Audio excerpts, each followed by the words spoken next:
to temperature changes, to storms, but frankly, it's the entire planet. It's all 7 billion of us that are vulnerable. It's hard to meet anyone now, even in the United States, even in my own life, where climate hasn't had a direct impact on some part of my life. And for me, it's about smoke. I spent a lot of time in a western state, in Montana, and you really can't go there in the summers anymore. But for me, it just means inconvenience during the summer months. But for millions, billions of people, it's not inconvenience, it's life or death. You know what's going on in India right now, for example. You know what's going on in South Africa right now. Australia will see another devastating summer next year. So the signs are here. It's desperate. And frankly, the best advice I get, I mean, every time there's these heat waves, even in the United States, you'll read in the news, people will give you advice like, drink more water. Like, I think yesterday, there was a whole article on 5 things you can do to deal with climate change. And, you know, when it starts with drinking, hydrate yourself. Stay in a cool place. I mean, it really isn't going to meet the demands that the world has. So just to be clear, you know, we focus a lot on mitigation because, of course, we want to keep the planet to 1.1 or 1.5 or less. We know that's the target. That target is still alive. It's barely alive, but it's still alive. And it's important to recognize that that's a target. We're at 1.1 right now. And even optimists amongst us, and I would consider myself an optimist, would say, in reality, if we aim for 1.5, we will end up at 2, 2.3. So without a doubt, the world is going to have to deal with some measure of adaptation. Now, adaptation in the natural world takes hundreds of thousands of years, if not millions of years. That's how long it takes for a species to adapt to something new happening in its environment, a sea level rise or a temperature change. We have to do it in 20 or 30 years. We actually have to do it now. So that's the nature of this conversation. I want to be clear, we're not walking away from the incredibly important need to mitigate. But it is clear that we also have to deal with adaptation and deal with it in a serious way and at a serious scale. So to open this up, and I'm just going to ask, do you want me to stick with the plan that we just discussed? Yeah. OK, so we'll stick with this. So it's my real pleasure to have the Minister of Foreign Affairs for the Republic of Egypt, Minister Shukri, who is going to be the president of COP27, going to be the man of the hour. If you saw me taking a photo with him just now, it's because I know in 6 months, I'll never be able to get that photo. You know, he's going to be the guy in demand. So can you give us a little preview of what your expectations are for Egypt, for the COP27, and importantly, you know, what are your thoughts on how to make adaptation a central part of the dialogue when we get to Sharm el-Sheikh in just a few months, sir?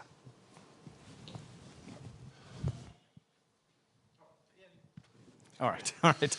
Well, thank you very much, ladies and gentlemen, distinguished panelists. This is a very important topic, and certainly when we address the issue of adaptation, we're keenly aware of the recently issued IPCC Working Group 2 report on adaptation. And I would say that describing it as alarming would certainly be an understatement. Indeed, Antonio Guterres has described the report as an atlas of human suffering.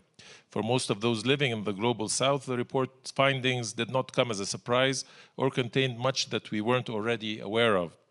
It is essentially substantiated and verified and highlighted what countless communities have been enduring over the past decades. Hence, it is incumbent upon us all to act accordingly in order to effectively address the adaptation challenge with the same vigor demonstrated in tackling the central challenge of reducing emissions.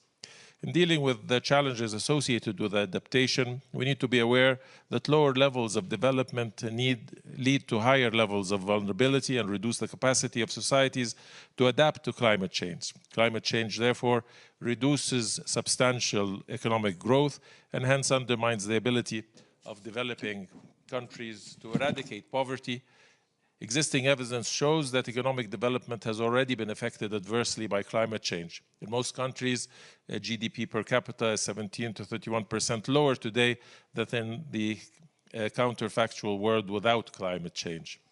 We therefore need creative solutions and to create public-private partnerships to deal with adaptation needs. In developing countries, public finance is already being diverted away from essential services to meet adaptation needs. We need a holistic approach to the issue of adaptation finance, particularly when it comes to creating the business model which would incentivize private investments in adaptation or mitigation projects with adaptation co-benefits.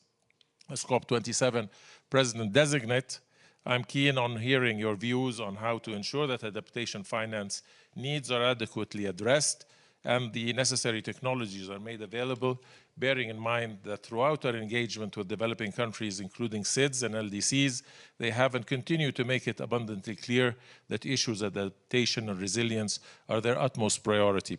We trust that through public-private partnership and through creative approaches to the provisions and mobilization of climate finance, the cultivation of carbon markets and other mechanisms, we can send a clear message of reassurance to all those whose livelihoods have been impacted by climate change and that are not being left behind.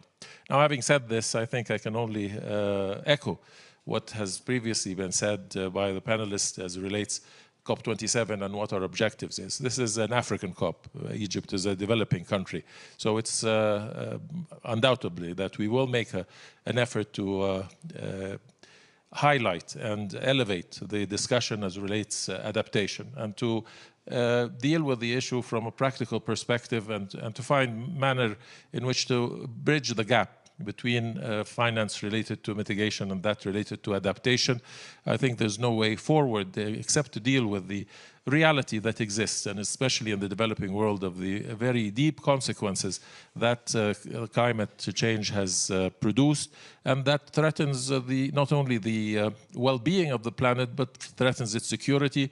It can lead to devastating consequences related to immigration, related to conflict and instability, which will have an effect everywhere. So it's not enough to deal with mitigation, but certainly adaptation has to be a high priority, and we have to demonstrate in COP27 that the international community is as committed to dealing with adaptation as it has been with mitigation, and that we can find the necessary practical mechanisms and also deal with it within the governmental and private sector collaborations to find ways to incentivize the private sector, which supposedly has trillions and trillions of dollars available for investment, but certainly that investment, whether it's being solely directed or primarily directed towards being channeled into developed countries, can be somehow diverted to where it's really hurting, which is the developing world. Thank you very much. Thank you, sir. Thank you very much for that, and we look forward to seeing you in a few months in Sharm el-Sheikh. So it's now my pleasure. I'm going to ask the president of COP26, Alok Sharma, to make an intervention. You know, would you mind, sir, sharing your thoughts about adaptation? You know, we all came from Glasgow, sort of stunned at the mobilization that we saw, that you and others managed to pull together in terms of resources, in terms of commitments. Do you see a particular pivot on adaptation right now? And so that would be my first question to you. Well, great. Thank you very much for that. And I'm delighted to follow my friend, Minister Shukri, to talk about adaptation. And I mean, I have to say to you that adaptation was a big focus at COP26. In fact, for me personally, when I was Secretary of State for International Development, adaptation was a big focus. And since that time, I've always felt that actually adaptation has effectively been the poor cousin of mitigation. And that is something that we have tried to address. So if I just tell you some of the things that we did manage to get over the line at COP26, the first was a commitment from developed countries to double the amount of finance that goes to adaptation by 2025. And Minister Shukri and I co-chaired a meeting in Denmark a couple of days ago. We brought together almost 50 governments. And one of the things we agreed was that we would have an update on the finance delivery plan on the 100 billion, and for that to include adaptation as part of effectively the sort of progress report. So that's one of the first things we did. The second thing we did was, in terms of work programs, to start the work and agree on the Global Goal on Adaptation, the Glasgow to Sharm el-Sheikh work program. in terms of the issue of loss and damage, which I know is vitally important for very, very many countries, we did manage to get to a point where we've agreed to launch the Glasgow Dialogue, and that'll obviously be happening in June at the SB meetings. And then also in terms of getting technical support, it was very important for me that we ensured that we were in a position that we can operationalize the Santiago network, which is about providing technical support to countries on adaptation. And I think with goodwill on all sides, I hope by the time we get to COP27, we will be able to do that. So I think those were the pluses. But I have to say to you that you've seen this in the IPCC reports. But actually, you don't need reports. You see it around us, the impact of the changing climate and why we need to do more on adaptation. I mean, just in the last few weeks, we've seen record temperatures in India, in Pakistan. You've seen flooding in South Africa. I mean, all of this we have to deal with. But I think, as my friend Mr. Shukri said, it's not just about the public sector. This is where we also need the private sector to be involved. That's how we're going to get more progress on this. And if I can just tell you some of the progress that we're seeing from the private sector working with the public sector. We've got the Task Force on Climate-Related Disclosures. We've got the UN High-Level Champions Race to Resilience. We've got the Coalition for Climate Resilient Investment. We've got the Adaptation and Resilience Development Finance Collaboration, which is made up of 17 DFIs.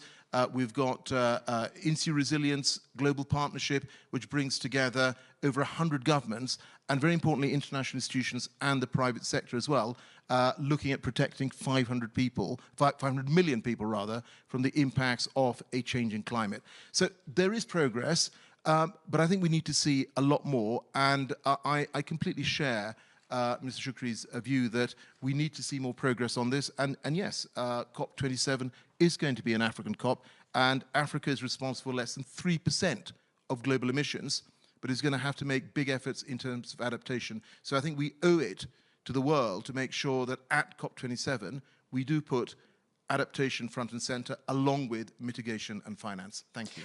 I have one quick little follow-up for you, sir.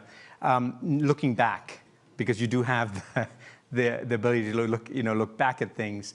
The Glasgow COP was on again, off again. We didn't know what was going to exactly happen because of the state of the world of COVID. Looking forward, Sharma Sheikh, we've got 6 months. Is there one piece of advice that you would like to offer humbly to the minister and to all of us? Like, is there one thing we should try and get done by the time we get there? Well, just one personal observation. I'm a lot calmer looking back than I was looking forward. But Mr. Shukri and his team, I think, are doing a brilliant job. Look, it's not for me to sort of offer advice. We have a very close working relationship with our two teams on this, and every COP is different. What I think we should all want is to ensure that COP27 is more successful than COP26, and that COP28 then builds on what happens at COP27. Yeah. That's the way, friends, we're going to get climate action coming through. Great. Thank you, sir. So just to keep the program moving, I'm now going to invite the panel to join us. I'm just going to call you up, and I think we should all come up. Senator Whitehouse from the United States, Minister Aditya Thackeray from the state of Maharashtra. Who do I have next? Sorry, I'm going to get my... Oh, Brett de Smet? Yep, from chairman of AGEAS in Belgium. Emily Schuckberg, who is the director of Cambridge Zero, University of Cambridge of the United Kingdom. And is that it? We don't have Sarah, right? That's it. Okay. My notes are a little bit old. Okay. I'm going to start with you, Senator. So this is interesting because you came up to me before, just before we started, and said, "Yep, I get this, but you cannot take your eye off the ball in terms of emission reduction." Do you really see it, sir, as a this or that? Don't we need to do both, and particularly when you think about it from the global south? We absolutely have to support adaptation because it would be unjust not to. It is necessary. But we also have to remember that focusing entirely on adaptation is like telling somebody who has an illness, we're not going to cure your illness, but as it gets worse, we're going to give you a cane, and then we're going to give you a walker, and then we're going to give you a wheelchair. No, that's all great, and whatever effect the illness has, we have to be there for and show every possible support because we are responsible for what took place in the developed world. But my God, we've got to stop the emissions now. And if there's one thing that we can do to stop the emissions now, it would be to get corporate America, which is so well represented here at the World Economic Forum. You go up and down the promenade and you see all the wonderful office fronts and everybody's talking a lot of happy talk about climate here. Where I work, the enormous infrastructure built by corporate America to influence Congress is entirely against climate action. A third of them do nothing and are silent and don't care. A third of them are opposed because of concerns of their members, and a third of them are rabidly opposed because they're fronts for the fossil fuel industry. That's the world I live in. So coming here and seeing all this corporate talk about climate, it's like shifting to another world. Come visit my world. In my world, I don't have corporate friends trying to do a carbon price, trying to do a carbon border adjustment, trying to do the methane fee. It just, they ain't there. They have emissaries between them and me, and those emissaries are entirely against climate action. So I'm happy to be here, but boy, those emissaries need to be fixed. And if you could fix that and make corporations accountable for their carbon political footprint, that could be the small key that opens a very big door. So I have one quick little follow-up for you. So, you know, one thing that sort of struck me as the minister was speaking was that in America, we have this polarization. It's really difficult to talk about climate change. But people know what's happening to them. People know what's happening to their land, their homes, their skies, their waters. Is adaptation, talking about adaptation in the United States, does it give us sort of a back door to actually create more action? Not really. On the mission side? No. No, because we've got a nativist element that gets very excited about any money going overseas. And just by the way, climate change didn't used to be partisan. John McCain ran for president on a terrific climate platform. When I got to the Senate, there were 3 different climate bills kicking around the Senate that were all bipartisan. Bipartisanship died in January of 2010 when the Supreme Court let unlimited corporate money go into politics and the fossil fuel industry stepped in and squashed bipartisanship. I saw the before.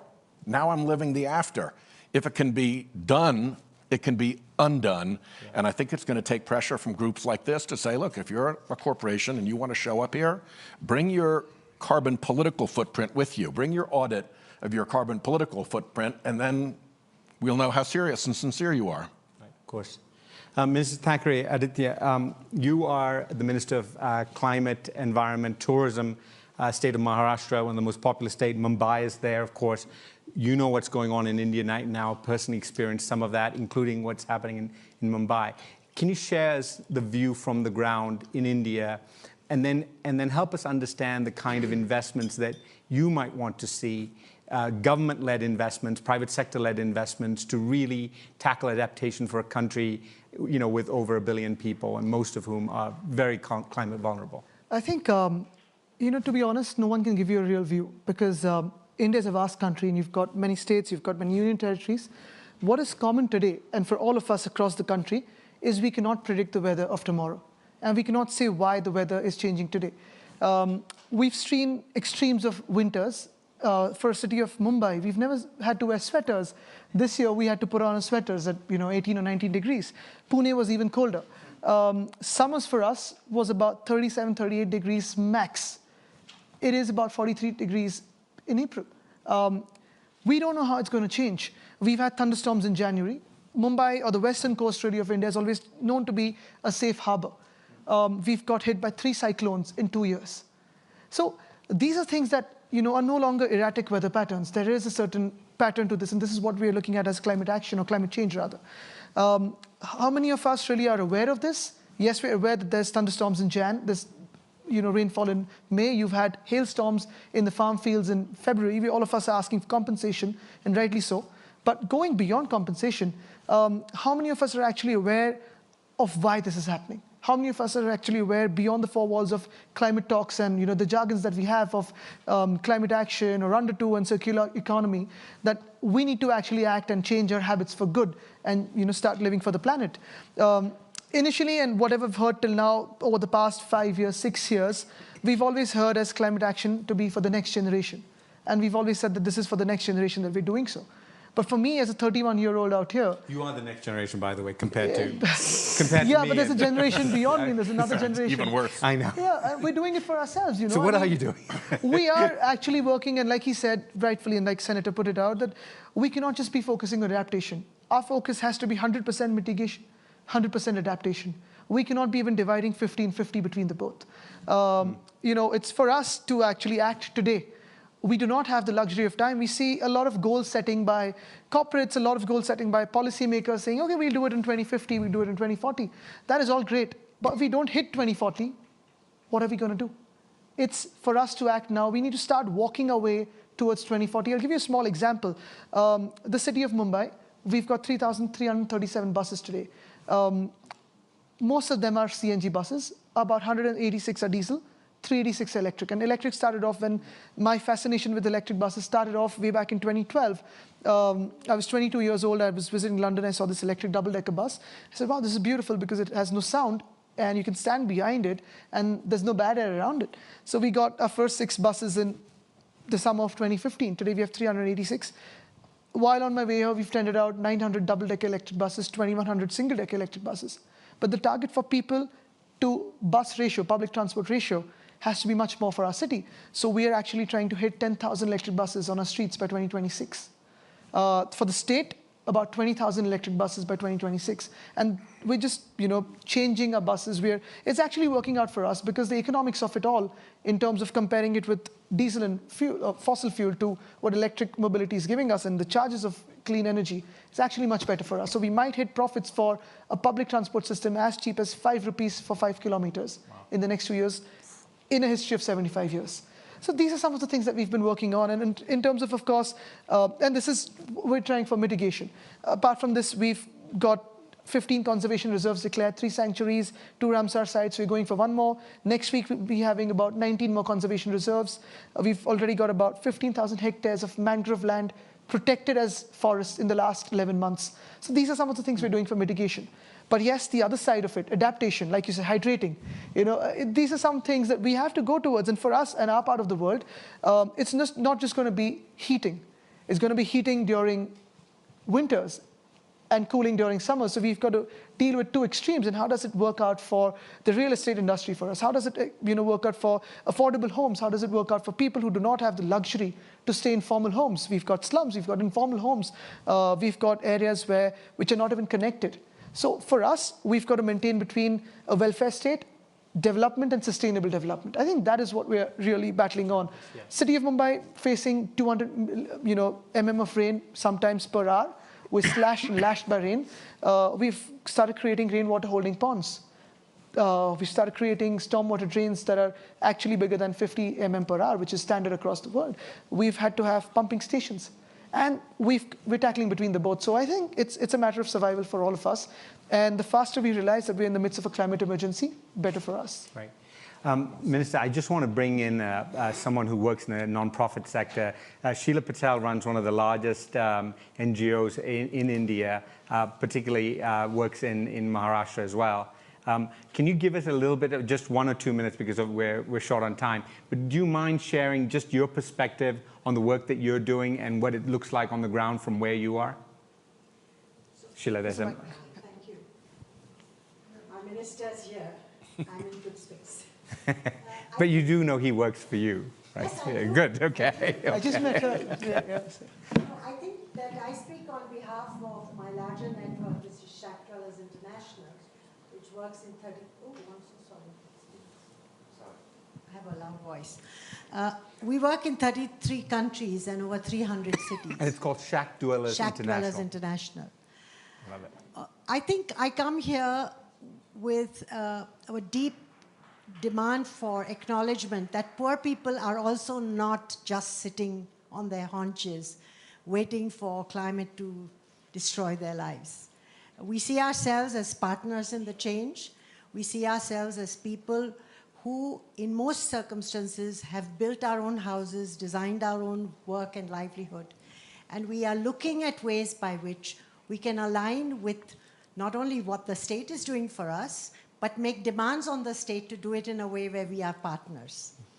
I think that's the deficit that's there, which is the engagement. Not every minister I meet, I can grab his hand and say, meet this one, meet that one. But I think that that's the future. You're battling with your lobbies.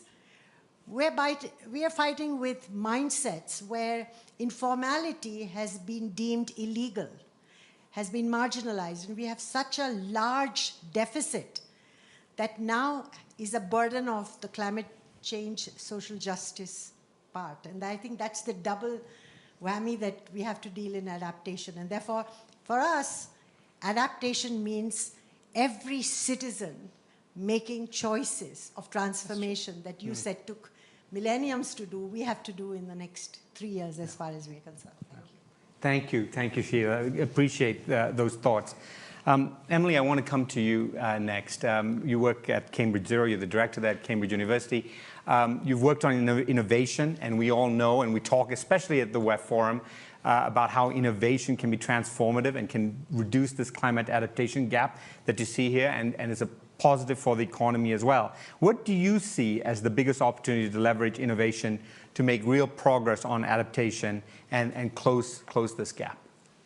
Yeah, actually, let me just first pick up on something you said in your introductory remarks. You said that you were an optimist, and as an optimist, you thought we should aim for 1.5 with actually getting somewhere to 2.3 degrees of warming. I'm a climate scientist, and I've spent more than a decade studying the polar regions. If we reach that level of temperature rise, there's a real risk that the Greenland and West Antarctic ice sheets will not be intact, which would lead to many meters of sea level rise eventually and put us beyond the zone at which any of us would be able to adapt. So I don't think that's really an optimistic future at all, and one we should absolutely be looking to avoid. In terms of innovation and how innovation, though, can help in terms of adaptation, there are huge opportunities in terms of the way in which innovation can help us. First of all, to characterize and understand the risks. There's ever-increasing data sets that we have from satellites or from a whole host of different measurements around the world that we're increasingly integrating together using the latest artificial intelligence, machine learning techniques to better characterize what the risks for climate are at a local level and therefore what we need to be adapting to.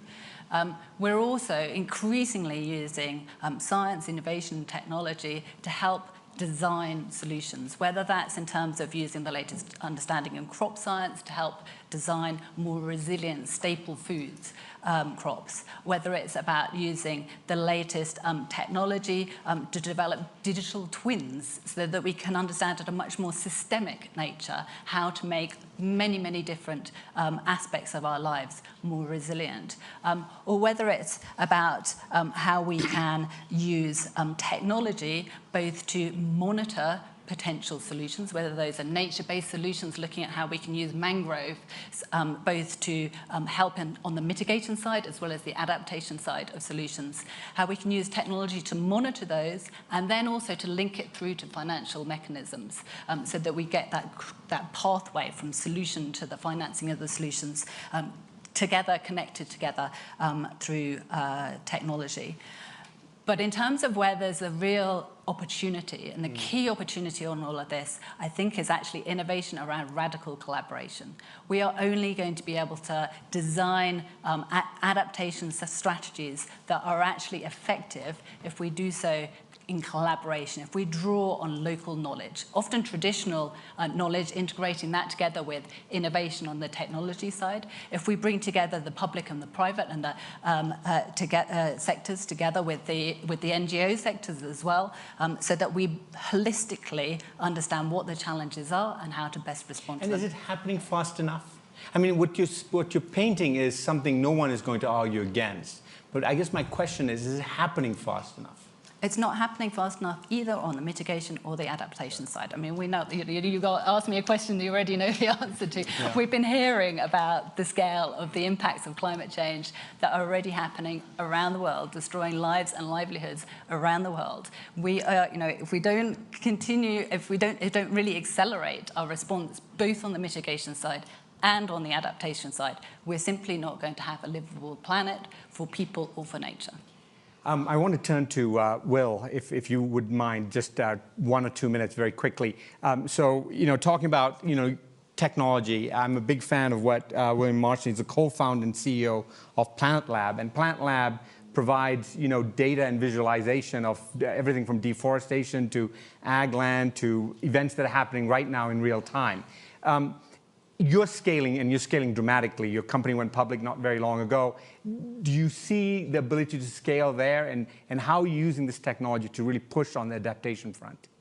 Well, absolutely. So, I mean, most of our efforts, I mean, you can't manage what you don't measure, right? I mean, it comes back to that. And both on the mitigation side and the adaptation side, we need better data to underpin our activities on the climate front. As well as on the biodiversity front, which are equally in need of data sets. So we launched a fleet of satellites that image the whole Earth every day because on the basis that we need data on the timescale of human interventions, not wake up at the end of the year and there's a big hole in the Amazon, but do something about it because we have the day-to-day tracking of deforestation. It's more on the mitigation side, but on the adaptation side, there's a few things that we can do, and we've had a few examples of this. One is helping reduce human suffering in times of actual catastrophes, so floods and fires and so on. Of course, quick imagery afterwards, which helps countries bring their emergency services, but also having the imagery from the day before that helps them know what happened. That turns out to be equally important as the image the day before the flood or the fire, what was there, and so on. The second thing is prevention of those things. So we're working with California counties on looking at where there's too much fodder for future megafires and helping them with clearing. Or we're doing some work with Google on tracking where the floodplains change every year in India to help then point out where there's now infrastructure in the floodplain. So then you can help people to get out of that way. And then the third area is just about transparency and awareness about this.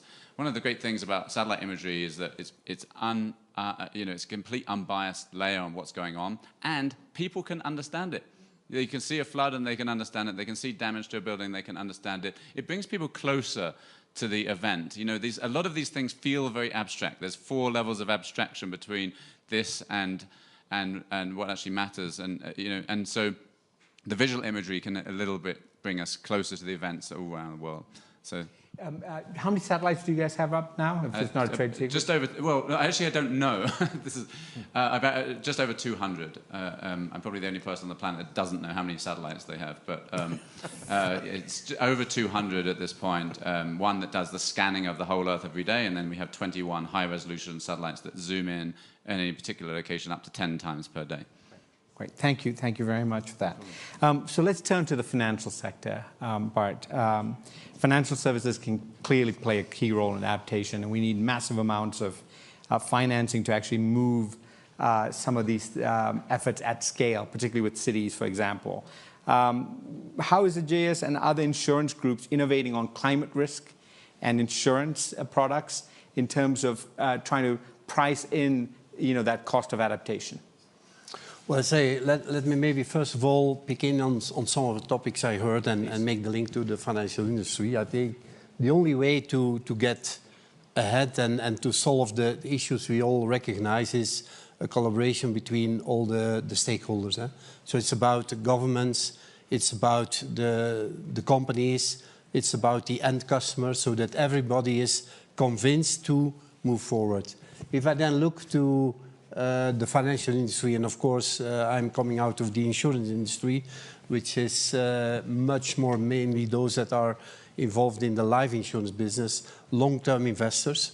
So we'd say we would love to have more infrastructure projects to be able to invest the money that customers give us to be invested in long term, to invest them in long-term projects. And if I look to our own country, in Belgium, we more have to go to projects in the UK, in the Netherlands, in Germany, in France, because there are not enough opportunities, although we see some of them. To give some examples, we have been proposing to build big water collectors in case of heavy floodings or rain or storm, to then reuse it in terms of lack of water, like we have now in many areas, not only in Europe, but also outside. That's one. What we also try to do is, so we have a lot of billions available to make these investments, and we're talking to governments. Of course, we do it in the countries where we are, which is in Europe and in 9 Asian countries.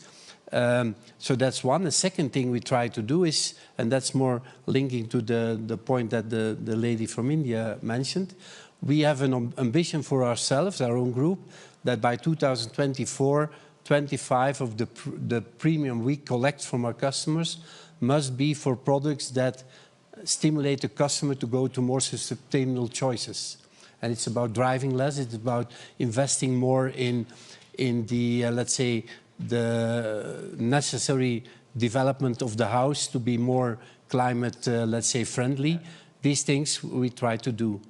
We have had, for instance, due to in the floodings in Belgium and UK over the last years, we have been proposing people to invest when we rebuild in the adaptation to avoid the damage in the future.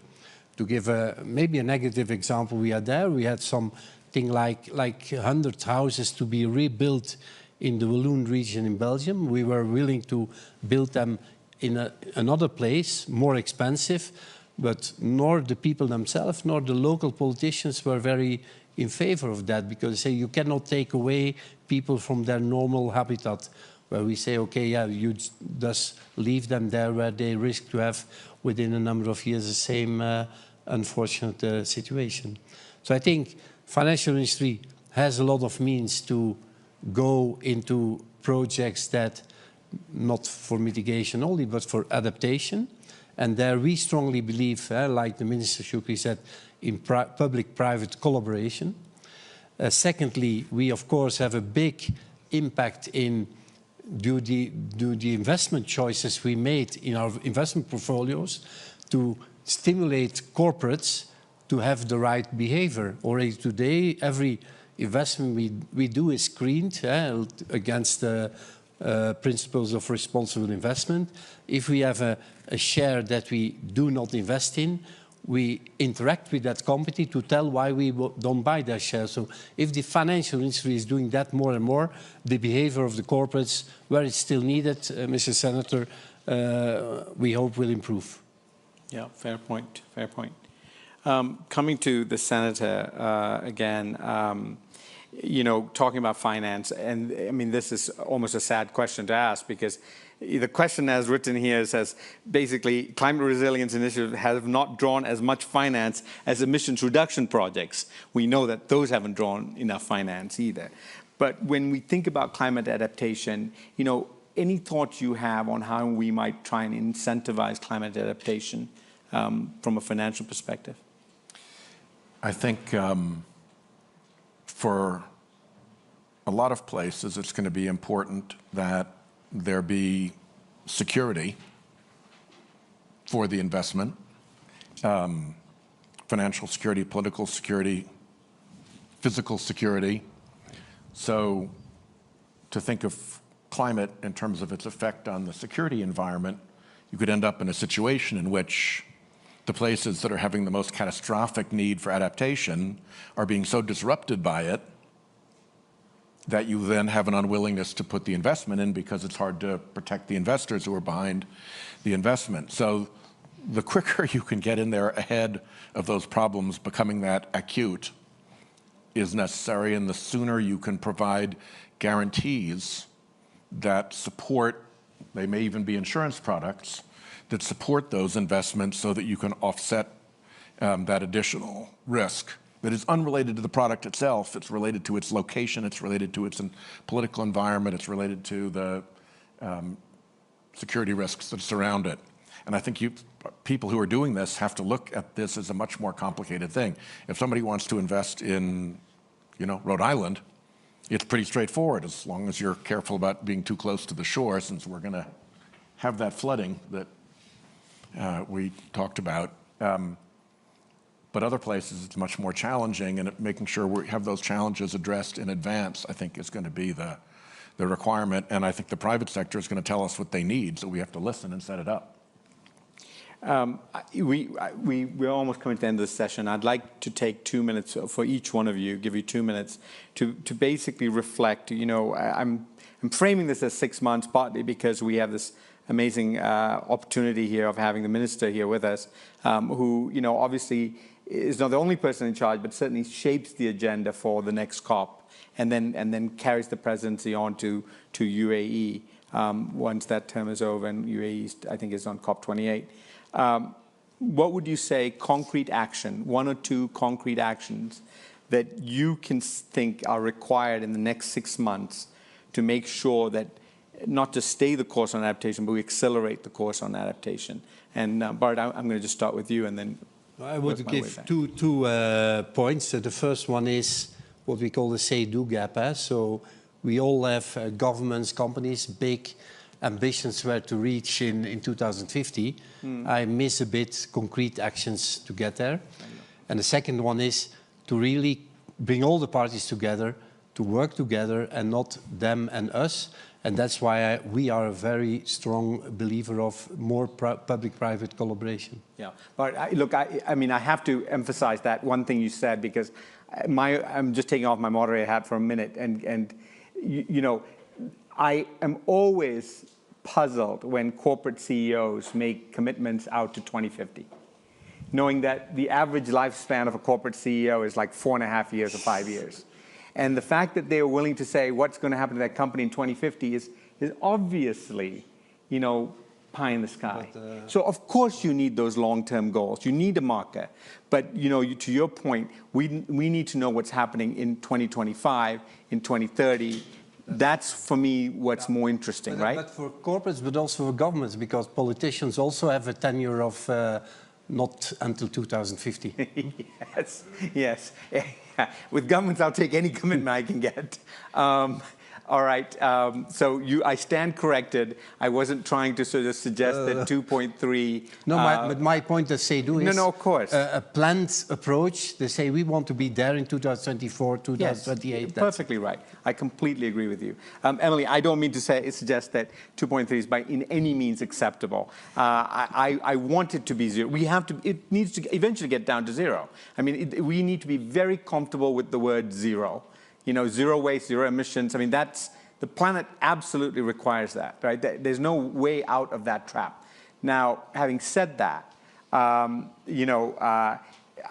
think 1.5 is we can't go above it, and we must not try to go above it. But at the same time, we have to plan for that 1.5 impact on adaptation, and if God forbid we exceed it, we need to be ready as well. So what would you say is a concrete actions that you can think of in the next 6 months we ought to be thinking about on the road to Sharm el-Sheikh? So, as a world, we're still battling the pandemic. We've then had the terrible conflict in the Ukraine. Climate change sits on top of all of that, and it is the most predictable, but also the most preventable global crisis. We know that it is something that we need to respond to, and we have to respond to it both through mitigation and adaptation. We need to ensure we don't go above 1.5 degrees of warming. But even at 1.5 degrees, we will have even greater impacts than we are already seeing around the world. And so we absolutely need to be looking at how to adapt as well.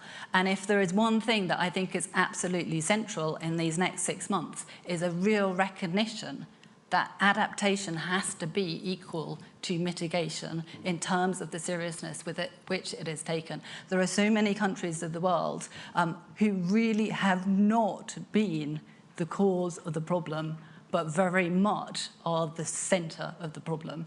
And we need to make sure that, when we come to COP27, that adaptation is given its rightful recognition as being a really important part, without in any way taking our eye off the ball on the mitigation side of things. Fantastic. Thank you, Emily. Minister Thackeray, 6 months. What would you like to see done in your own state? But then what should we also keep eye on as we head into the next COP?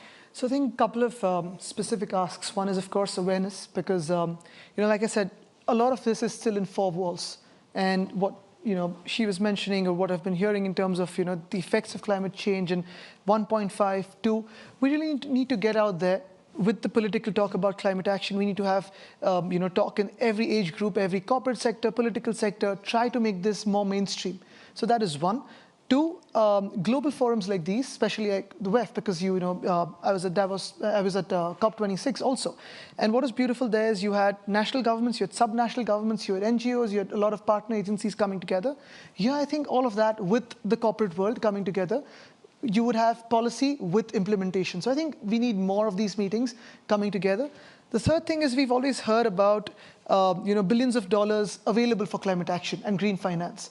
But none of us around the world know how to tap into that. So if we can actually have more specific ways to tap into those, showing concrete plans and showing peer-reviewed measures that are taking place on ground, I think that'll be easier for us to actually act. And four, along with national governments, if we could have regional or sub-national governments coming onto bigger forums, especially for countries like us, where we have many states and where something like Maharashtra has 120 million people, 60 million of us living in 43 cities that are million plus, 50% of us urbanized. You have a manufacturing industry, you have an agrarian economy, 720 kilometers of coastline. I think we need to have regional governments and sub-national governments being a part of it all. So these are some of the things that I thought were crucial for as we move towards next COP. Do you have any thoughts, and I might be interested to hear what the minister had to say on this too, that you raised a really interesting point about commitments that are made on the stage. And I think they're generally well-meaning commitments, that then there's a huge gap between the commitment that's made and the money that shows up, and then how nonprofits, how the government, and how the private sector can actually access those funds. So any thoughts on trying to streamline that? Absolutely. There are two types of commitments that can be made. One is, of course, the financial commitments, which partner agencies, financial hubs, or countries around the world can commit. And you could have a forum where national governments, sub-national governments, local bodies, urban or rural, could apply with specific programs for mitigation and adaptation. And you could tap into that. I think that, if streamlined, could be a huge potential force for adaptation, because most of the cities around the world or regions do not know how to finance the requirements for climate action, be it mitigation or adaptation. So that is one. The other is, when we come to forums like these or gatherings like these, you've got the biggest of the ideas and the biggest of the groups having some phenomenal ideas, and you also have some brilliant startups and younger disruptors who want to come around with ideas. Now, typically what has been said is the lighthouse projects or the pilot projects. But we need to go beyond that. We need scalability, we need affordability, we need implementation of these projects. Now, if there could be a forum for innovations, disruptions, research, development on climate action, I think financial and non-financial. So I think if we could have forums set up for that in terms of globally and have a streamlined mechanism for top-bottom or bottom-top approach to tap into that, that could really help us around the world. Yep, great. Senator Whitehouse, final word. I would love two things. I would love to have every corporation applying to attend the COP have to staple to its application an audited report on its own climate political footprint. That's a good idea. Make them do it. Lobbying, electioneering, trade associations, the whole bit. And then that'll be a good sincerity test for some of these commitments.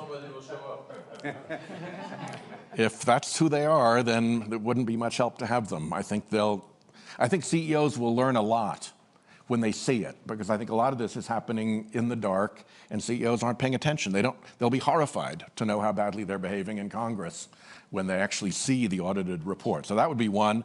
And the second would be that we beat them anyway, and by the time of the COP, we have serious climate legislation that has passed in the United States Congress that helps with carbon border adjustment, that helps with carbon pricing, and that funds the international climate funds. All right, I'm an optimist, but do you...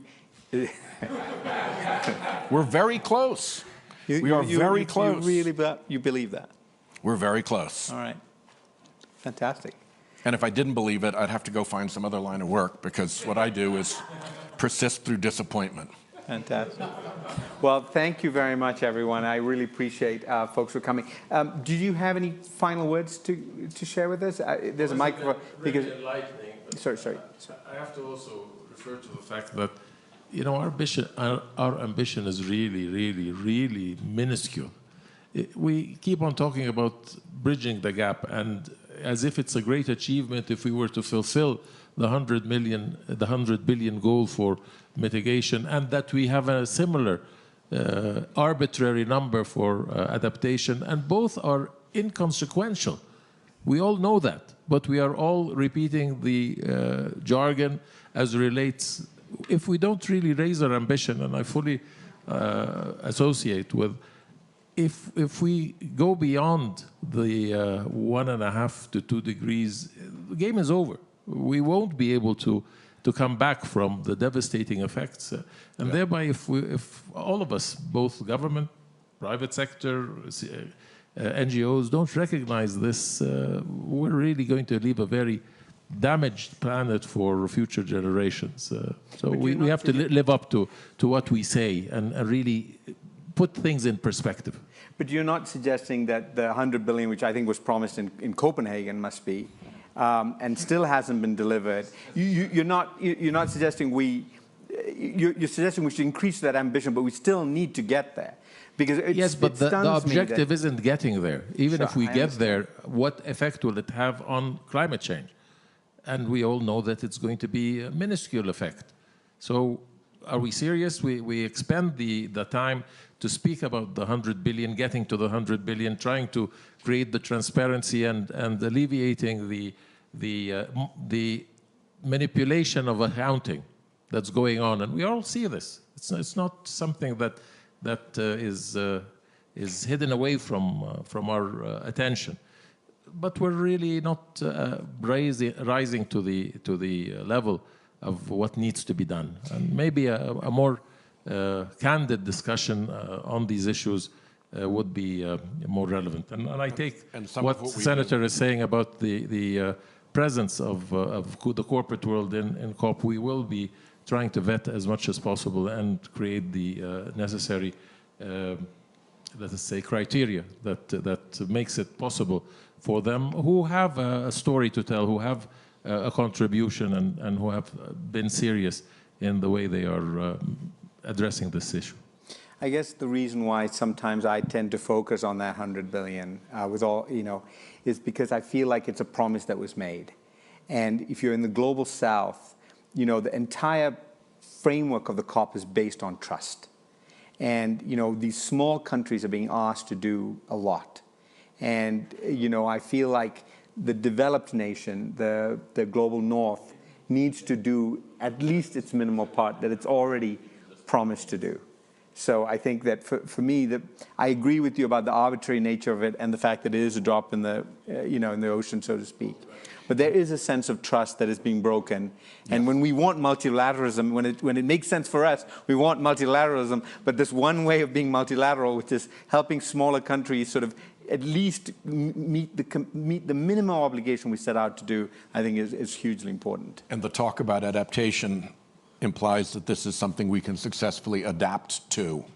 And check out the creatures of the Permian collapse to see how well significant dislocations in planetary systems worked for adaptation. Absolutely. We've got to stop it.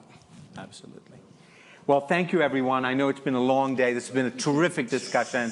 I really appreciate it. Thank you. Thank you, Sanjay. Thank you. Thank you. Thank you, Emily. Thank you.